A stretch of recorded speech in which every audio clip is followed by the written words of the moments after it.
Those against senators.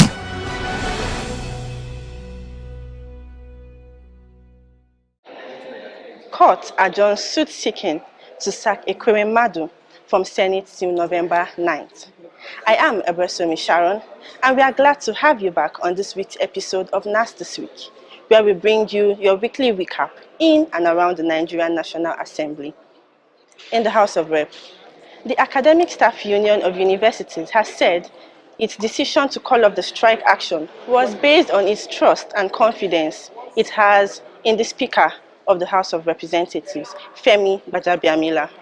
The president of the union, Professor Emmanuel Osadoke, noted that the union had not presented anything concrete to its members, but expressed optimism that at the end of the day, all parties will find a middle ground and resolve its disputes. Chancellor and vice chancellors and others, as we are doing this, the same Ministry of Labour again, rather, we are resolving problem. I see ongoing, even the president intervening. As presently, the IPs they are using, the university have no say in it.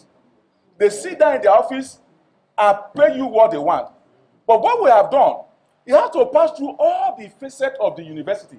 You have to pass through the department, you have to pass through the bursary, you have to the audit, before it comes to the vice chancellor for payment. But now, nobody knows about that. The implications, I need to, which is very serious. Today, as many people can ask the VC, call them out. The chairman House of Committee on Electoral Matters, Aishatu Jibril Duku, the chairman House Committee on Army, Abdulrazak Namdaz, and others have said that security threats and political violence must be tackled before the 2023 polls in order to guarantee free, fair, and credible elections. Ahead of next year's general election, the Independent National Electoral Commission, Inec, has declared over 93.8 million Nigerians as eligible to participate in the exercise as voters, noting that 12.29 million Nigerians successfully completed their registrations as new voters in the just concluded Continuous Voter Registration, CVR. INEC Chairman Mahmood Yakubu added that after a rigorous cleanup of the data using automated biometric identification system, over 2.78 million were identified and removed as ineligible registrants. In the Senate, the chairperson of the Senate Committee on Affairs, Mrs. Betty Apiafi, on Monday, said the rate of insecurity in the country will affect women's performance in the upcoming 2023 general election. She said that some men have taken advantage of the insecurity to issue death threats to her severally ahead of the upcoming election. The coalition of United Political Parties has warned against alleged moves by some senators loyal to some All-Progressive Congress governors to remove the chairman of the Independent National Electoral Commission, Professor Mahmood Yakubu, ahead of the 2023 election.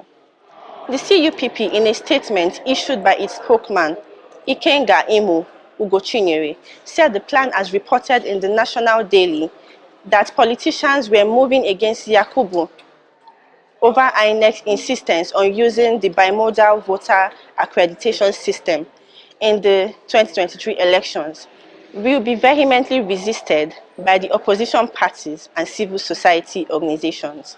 The Federal High Court in Enugu has adjourned hearing until November 9, 2022, a suit seeking to sack the former Deputy Senate President, Senator Ekweremadu, from the Senate.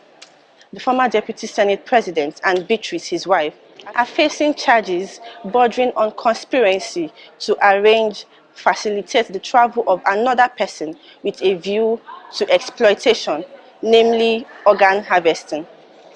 The couple was arrested by London Metropolitan Police in June and appeared before the Magistrates Court in July.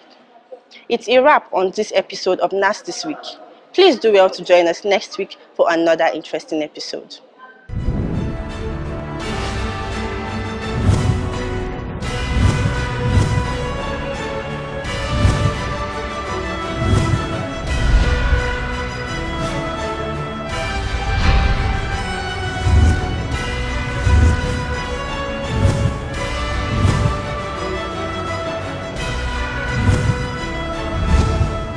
Those against senators.